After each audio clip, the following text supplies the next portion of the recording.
Welcome to By His Grace podcast. Not worthy, but worth it. I am Tansha Ward, and I would like to welcome you to the podcast where I sit and speak with guests who are here to tell their story.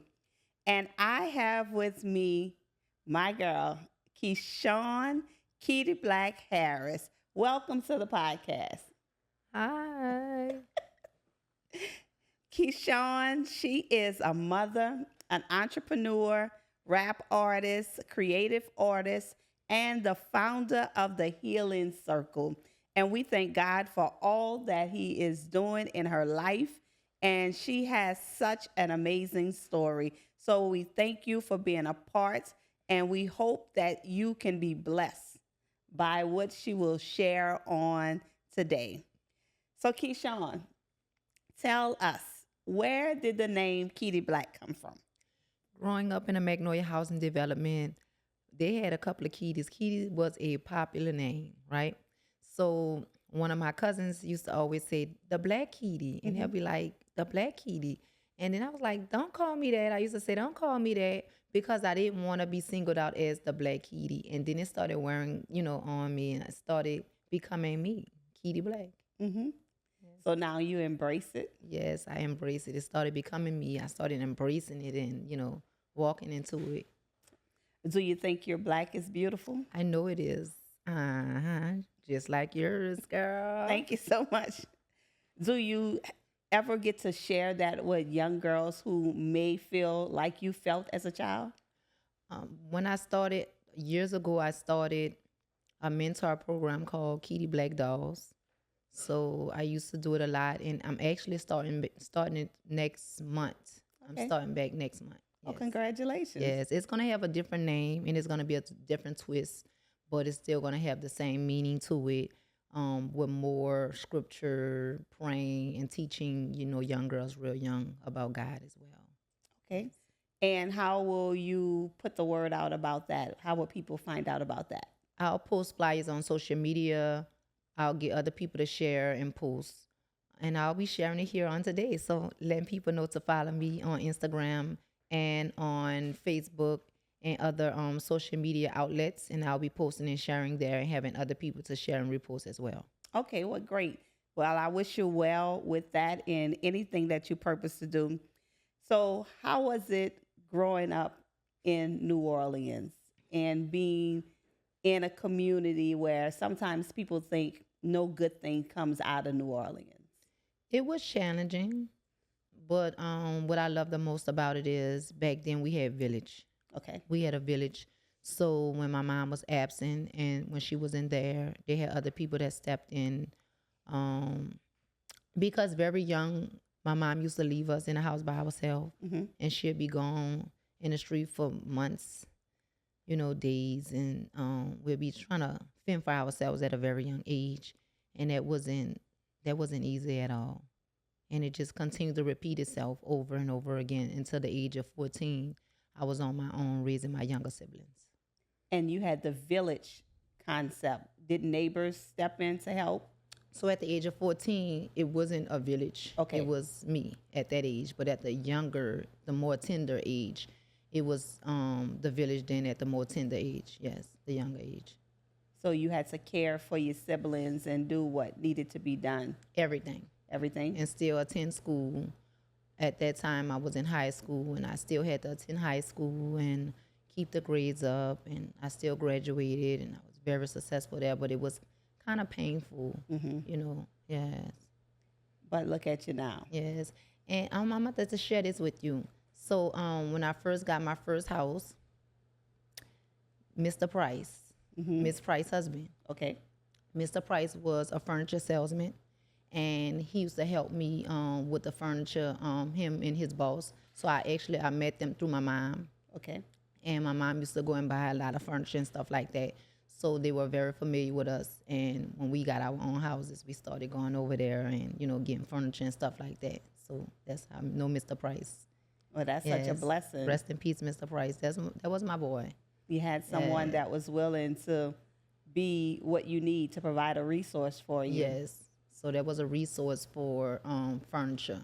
Yes. Okay, well, great. And good thing you were able to utilize it and get on the right path that you needed to be on so that you could be in your home and be comfortable because you had someone that took the time to care. Yes. And we need more of that in life, people who are willing to step in to help out.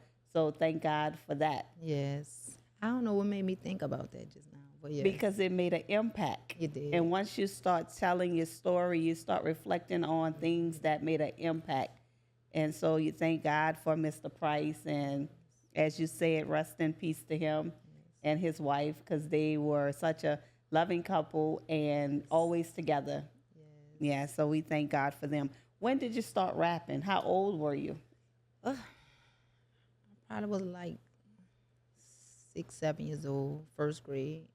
I noticed that I can write poetry. And when I started rhyming words and putting words together, actually, my mom was incarcerated and she used to create these birthday cards. And she'll draw like a cartoon character on them and then she'll put poetry in them. So I started kind of like writing poetry and creating those same cards. And I used to sell them to the kids at school. Okay. So that's when I learned and knew that I can do poetry. And then I started kind of like writing music from there. So what does rap actually mean to you? At this point in my life, it means ministry to me right now. Okay. Yes. Okay. So you have a new song, Yes. Walk With Me. Yes. So what is the message behind that music? The message behind that song is just actually inviting people to come take a look to see the true, journey that I have been on without kind of guessing or people making up stories or trying to say this and that. That's not the case, and that's not my story. Nobody can tell my story better than me. I can tell my story. So just come take a walk and come see for yourself. Come hear, come listen, and come see some things that I have encountered that maybe you don't know that I have encountered, and maybe you don't know why I operate like this, or why I do this, or why I do ministry, because of these things that I have encountered. That's the reason why I do a lot of things that I do, and why I move how I move. So don't look for me. Come walk with me. Yeah, come. Don't listen to other, the Right. bickering, the side talk, and the gossip. Come, come get the real facts. Come get the real information. Come see for yourself. Come get come get it from me. Come walk with me, and I'm gonna tell you the story, and I'm gonna paint the whole picture. I'm gonna make it vivid for you. And if you walk with me, then you'll go where I'm going. That's the same. See, If so you- much you could get. It's so much Yes. you could get from me. Yes. It's so much you could get from me. And even it would be helpful to help you overcome some things that you have encountered Right. that's similar to things that I have encountered, to know that it's impossible to overcome, that we still can be walking on this journey and going forward further, even though it hurts, that it's still possible to continue to rise and elevate and be resilient on this journey. So you're willing to take their hands. Yes. Take your hand Yes, and walk with them. Yes. walk you along with Yes. me. So It that means is so awesome. much. Yeah, it can mean It means so much. Yeah. Because in order for you to be willing to allow people to walk with you, you have to be comfortable in who you are because you have to be willing to reach out a hand Yes. to others and you have to know where you're going. Yes. So that's excellent that you have put out music. Give us a little bit of what that music represents. Just say a line or two, something that the people can know. Just tell us, what's the most impactful part for you? Every time I perform this song, this is the second verse. And it goes, gotta know your tribe. Many wolves dressed in camouflage, undisguised, hating, telling lies, trying to sabotage. Like, people have to know their tribe. Right. Stop trying to put yourself in places where you don't belong. Exactly. How I explain it to my children is like putting a puzzle together. And if you steady trying to force a piece that don't belong there, it will never fit. Right. So don't you try to force yourself in places or with people and with things that you don't even fit, that you don't even align with. And everywhere you fit, you don't belong. Everywhere you fit, you don't belong. Because there are sometimes people will think that they belong somewhere because we're dressed alike, we walk alike, we talk alike. But if you don't belong there, at some point you will realize this is not where I need to be. Guess what? I feel it. Yes. I feel it. I feel it. You know, everywhere you fit, you don't belong. I don't. And sometimes it could be like, I just was telling her shit. I said, I feel good being alone. Hmm. It's not bad. It's feel good. You have peace. Yes. You learn to really enjoy yourself. And then when you step out and connect with people, but then you go back into your space. You love people properly. You treat people fairly, and then you go back in your space. When you come to self awareness, then you know how to place people in your life. Yes, And you can be in spaces, but you don't have to assimilate everywhere you go. yes, I'm here for a moment. I'm going to be what I need to be at this time. Then I'm going to leave. mm-hmm. And I'm going to leave whole. I don't have to leave parts of me there in order to fit in because this is not where I belong. It's just I'm fitting here right Yes, now. yes. So And I've learned to master that. You better. Because it's times I really don't go out and I don't go out too much. I don't mingle a lot. But if I'm going somewhere, it's for a reason. Hmm. I'm going. So I can remember I went the last time I went to a second line to support a close family friend. And King James of M line, he was the king for the Six Wall Steppers. And I just was like, I'm just going just to see him, and then I'll leave. So they was kind of like keep pulling me, come on, come on, come on. I'm like, no. And then I'm like, okay. So I go a next block, then another block, then another block, and before you know it, I just went through the whole parade, right? Hmm. So when I thought about it, I was like, I stayed too long. I wasn't supposed to be here. But when I thought about it, I was praying with people on the sideline. Hmm. I was encouraging people, lifting people. So many people was excited to see me and hugging on me and sharing, some things that was bothering them, what they needed to share with me. And they were able to get, like encouragement. They were able to get prayers. They were able to get love, So I really didn't feel bad. I felt like, it was good because I was on assignment through the whole parade, Right. Somebody else probably would have been like, oh, we saw Keedy at the second line. Yeah, on assignment, somebody there that needed to see me on that journey, on that route, that needed to walk with me. Exactly. Yes. I saw somebody and they were having like a dispute. It was going back and forth, cussing and fussing and stuff like that. And it was about to go down. And I stopped and I said, what a love. I'm like, we missing love. We gotta love each other. Let's stop. We're not about to do nothing with this. I just walked off with the other person and I just started encouraging them. And it was like, look, and it was like, you changed. Hmm. They was like, they was like, you really changed. It was like, I want to be like you, and I was like, it's possible. You can evolve. Hmm. That's what life is all about, evolving and changing. But first you have to start changing your mind, Right. your mindset. I say because that could have turned out wrong. And it was like, I really want to change. I really want to develop. I want to grow. You have to do the work. Right. It's easy to say that, but I'm doing the work, Hmm. and the work is not always easy, and the work is not always, it don't always feel good, Right. you know, Right. That's it. because it don't always feel good, because there's times when I really want to revert and go back and to just for this one moment, just let me go back for this one Let me go handle moment. this. Yeah, let me do this and get back to this. Then God is like, if you trust me, Right. you say you trust me, then you're going to have to give me that too. All of it. You're going to have to give, not a piece of it. Give me the whole thing. How do you feel when people say you've changed? How does it make you feel? Sometimes I tell people, no, because they'll be like, oh, she believe in God now. She changed. No, I've been believing in God, Hmm. So that's not, I didn't change there.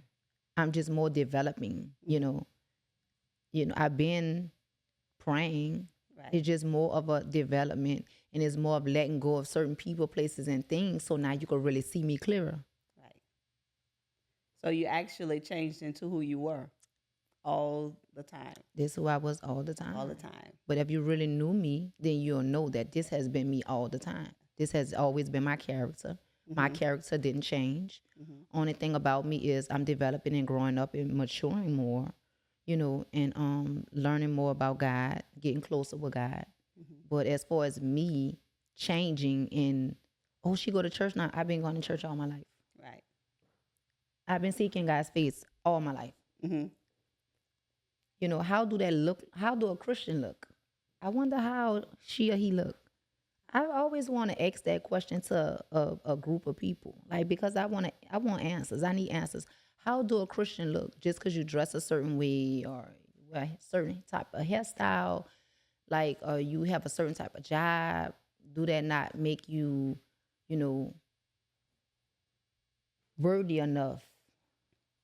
Well, I think that some people attribute religion to a relationship, and religious practices can sometimes have people in a box.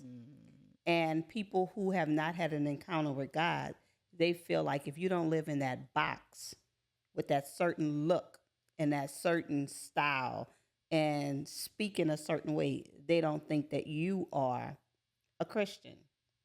But when you really come into the knowledge of Christ, you realize it's a relationship, not religion.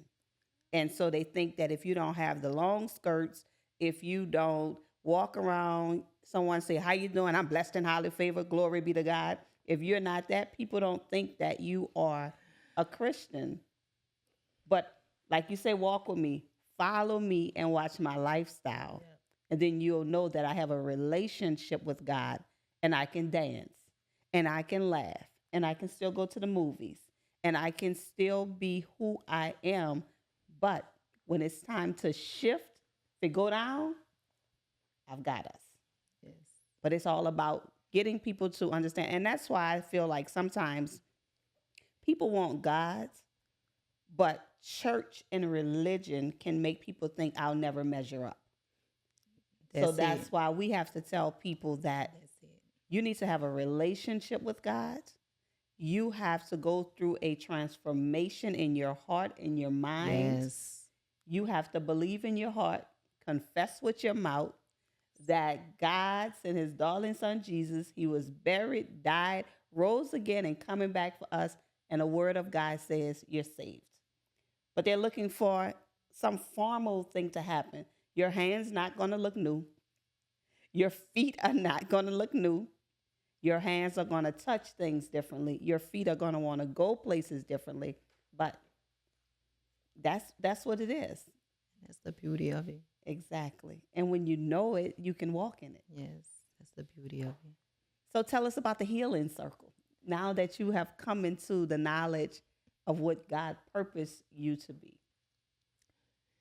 Well, it's been a process with the healing circle. I'm thankful for God trusting me with the healing circle. Oh, one day I was out and I heard the voice of God say, "Feed them." Mm-hmm. And just driving, and I'm like, "Feed them." And I look at the people, a group of people outside the store drinking and drugging, and I look, I said, I can't feed them. I got these big old boy at home, these children. I don't get food stamps. I don't get no assistance or nothing.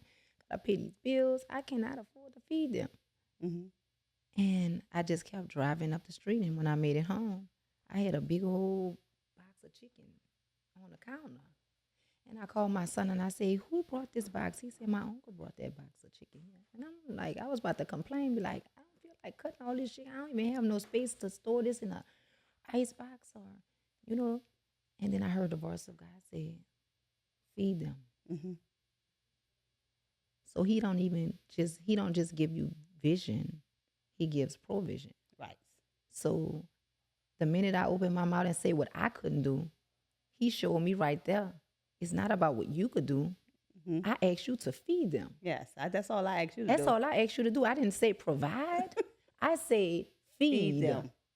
So I just been confident about going out to feed ever since. Mm-hmm. So I cut that chicken up. I went out. I went and bought some more stuff to go with the chicken. And I got started. Mm-hmm. And then somebody else called me and said, "Hey, Keedy, they say my church have a lot of food and, you know, we trying to get rid of the stuff. And I know you just fell on my heart. And I know you're always in the community doing and giving and helping. So I just thought that maybe you can do something with it." I was excited. I started jumping. I said, "Girl, where you at with that food?" Mm-hmm. And I waited and I went met her and I got the food. It was trays of red beans and rice, fruit, vegetable and meat. And I was excited. So I'm like, oh, I'm going to go out. So I went out again that week and I was able to feed again. And it just been, ever since that, this happened in 2018. And as I was going out to do the feeding, women just kept coming to me crying and sharing their testimonies and their stories about what they were going through. And I just noticed that women will always come cry to me. So I was like, God, why are these women they keep coming into me? Why they keep coming sharing all of their darkest moments, and why they keep putting their feelings on me? And I heard God say, I want you to create a circle. So other women started coming helping me to go out. So I shared with them. I said, God keep telling me to create a circle. So they like, okay, well, we going to start calling some women. I said, no, it's not that kind of circle. I said, he's going to send the women. Right. I don't have to call. I ain't got to go running out doing none of that. God is going to send the women that he wants to come. So I said, I need to come up with a name. And then the first thing, so I started saying different. I said, well, we're going to just create a list. So one day I was just sitting at my desk, and I can draw anything I see. And I just started sketching, and I drew a stiletto hill. And they came, sat at my desk. And I said, what about the healing circle? And both of them say, no, the healing circle, no. And I was like, and I heard the Holy Spirit say, no, don't tell them. It is the healing circle. And I said, oh, okay, it ain't the healing circle. The Holy Spirit said, and don't say no more, because I'm giving it to you, not them. And I didn't say no more. I was obedient. And I started setting everything up. I created the logo from the hill I drew. And people started just coming, connecting with me. I posted, put it on social media, and I filled up the room. Filled up the room. And when I filled up the room, I had probably like 30-something people. And I told everybody their assignments, and they went forward, and it was beautiful. Good. Then Ebony came. Okay. And when Ebony came, she started helping me organize, and she was there with me. And then she saw the vision. So she said, I'm going to give you a free session. And my free session came up. I just kept going, kept moving, doing what God was telling me to do with the little that I had. And when the free session came up, I was parking. Me and my kids went in. Then we went into the office. Then we wound up going into the conference room. Okay. And before I can sit down, as we were sitting down, God started dropping nuggets on me about the healing circle. Now, we about to sit down and have a session to discuss the healing circle, to start building and putting things together. And I heard God say the healing circle, the heel symbolizes elevation. And then I heard the Holy Spirit say, when a woman have on a flat shoe, or she's flat down with a sneaker on, or on a flat surface, she's down. But when she takes off the shoe, or if she don't have on a shoe, and then she begins to put her feet into the heel elevates her. Right. So every woman that comes to the healing circle will be elevated. Right. They will be uplifted. They will be encouraged. I just started jumping up. Oh my God. Oh, I get it, because I never understood. Right. I just was doing it. You thought you were doing it. God was orchestrating it, putting it together. But I had to take the first steps. Right. And then he was able to give me the next thing. Right. And then he can trust me and show me what the next thing was. Good. As I was continuously stepping forward and going with it. So elevation on top. I know that's right. Going higher. And higher and, And higher. higher and higher. And to be elevated, you actually have to be willing to shift. Gotta be willing. You have to be comfortable enough to know I need to leave from where I am and be willing to rise. Can't be afraid. God took the words out of my mouth. And that's what we've been talking about all of this week at the Healing Circle. Fear. Fear not. You can't be afraid. And even if you're afraid, do it afraid. Yes. So it just been blowing my mind. Like, just me being obedient and doing what God is telling me to do. The rooms are expanding, getting larger. And to have amazing women of God to help me carry out the vision. I thank you You're for your support with the healing circle. The last healing circle we did, everything was beautiful. You did the decor, you spoke. I really thank you for your support. You know, you had another assignment that day, but you still came, and you really, and that means a lot to me. And just to see the other women come and to add all the pieces and to help move and to, you know, format and to organize and to set up things for God's people to come in and to receive what they need to receive, because that's an assignment, right. you know. And as I go, it's going to get better, you know. And I'm just glad that God sent me some of his best.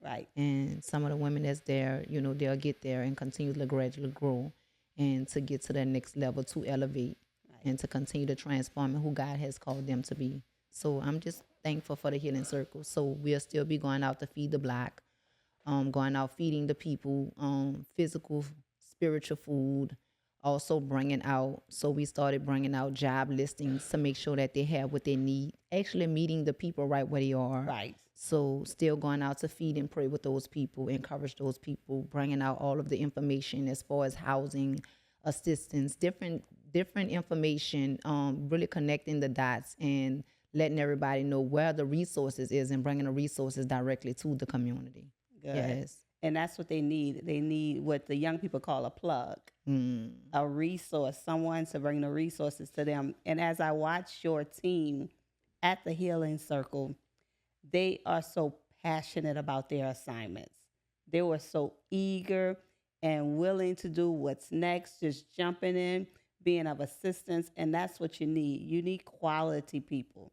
A lot of people get messed up because they're looking for quantity, but you need quality. If you have a strong core team, the sky is the limit, because they see your vision and they want to help it come to pass.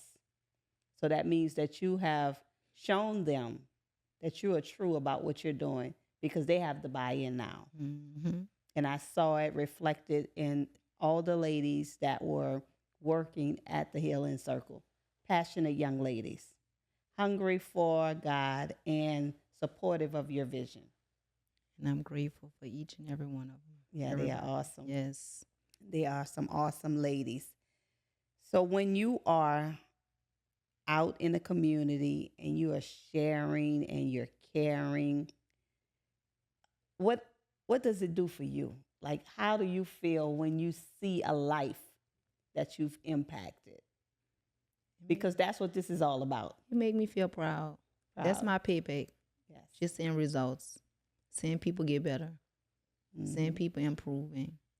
It makes me, sometimes I get emotional, you know, and I'm just blessed and thankful to see the fruits of my labor, to see, you know, the goodness and the great things that I am putting into the world, you know, and to see especially people that appreciate it and people that, because some people have grew, gained, learned, and receive, but still will never say, hey, that's who helped me. That's who, and I'm fine with that. Right. Because as long as God, he sees my work, he knows my work, because all my work is committed to him.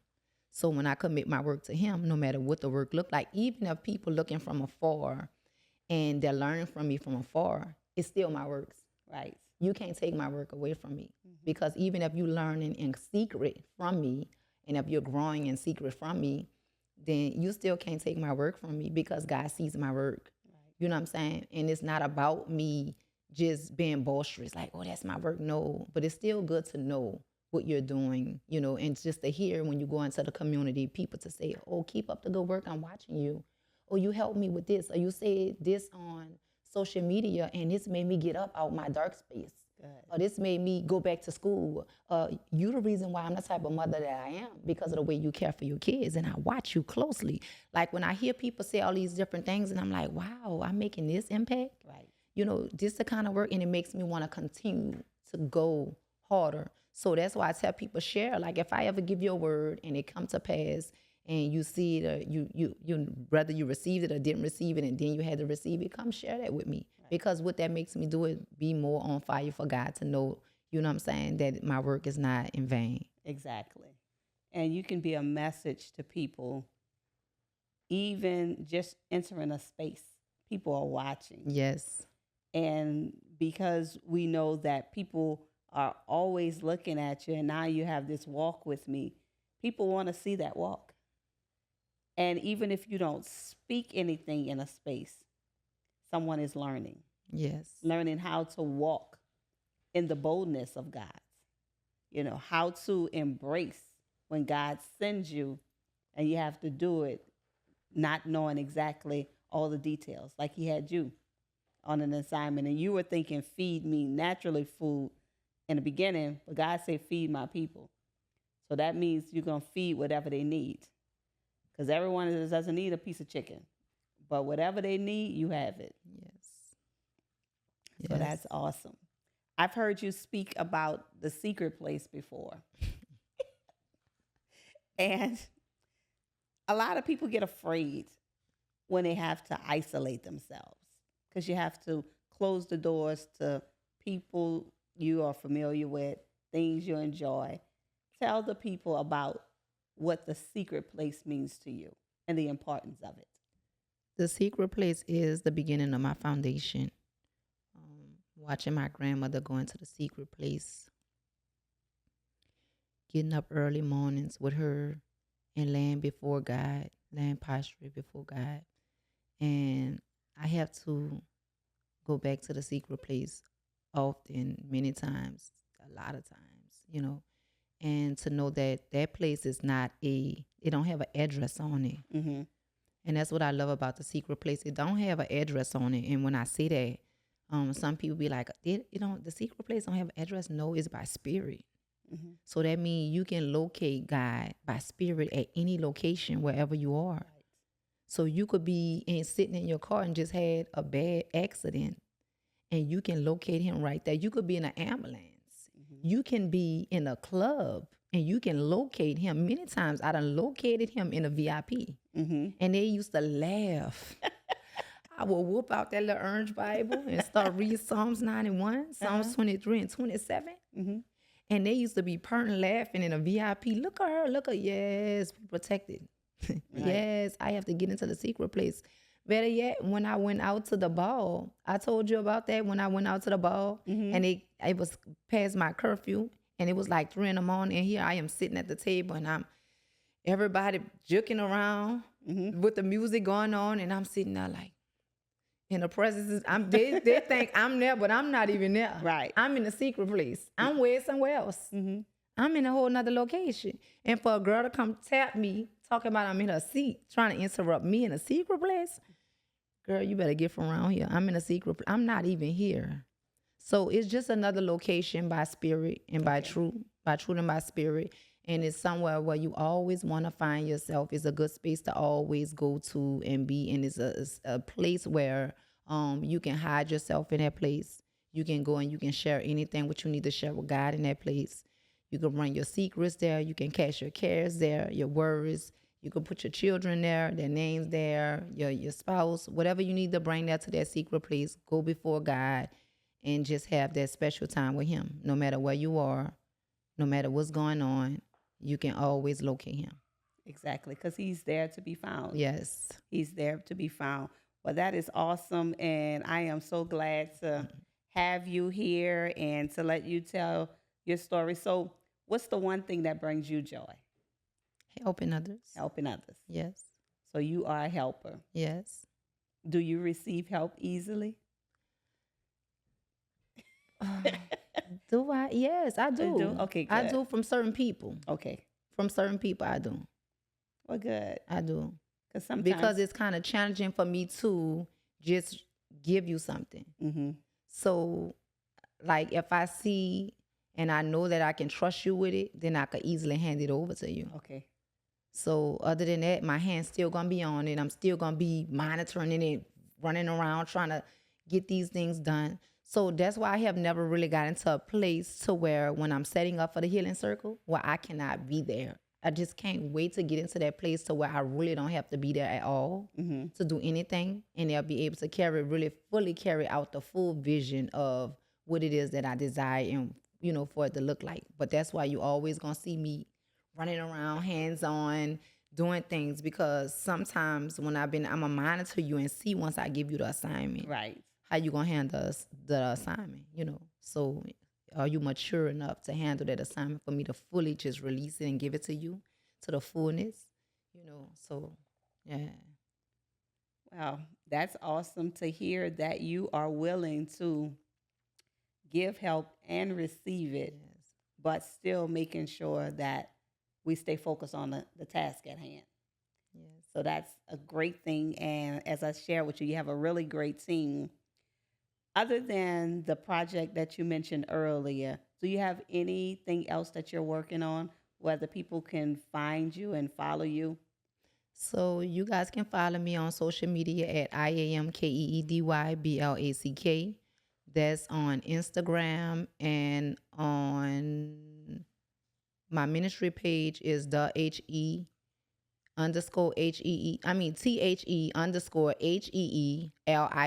THE_HEE_HEELING_circle, the Healing Circle on IG, and Healing Circle on Facebook.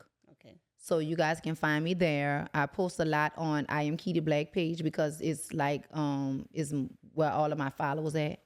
But I'm starting to put more of my music there because Hmm. it's originally my music page, and I Okay. haven't really been doing music. I've been doing more ministry, healing circle, really promoting the healing circle and stuff there. So now I'm really getting back to music, which is ministry, Right. right? So getting back to more music, so you guys will see more music posts. I have a song that a remix of "Walk with Me" that will be dropping soon with BG on it as a feature.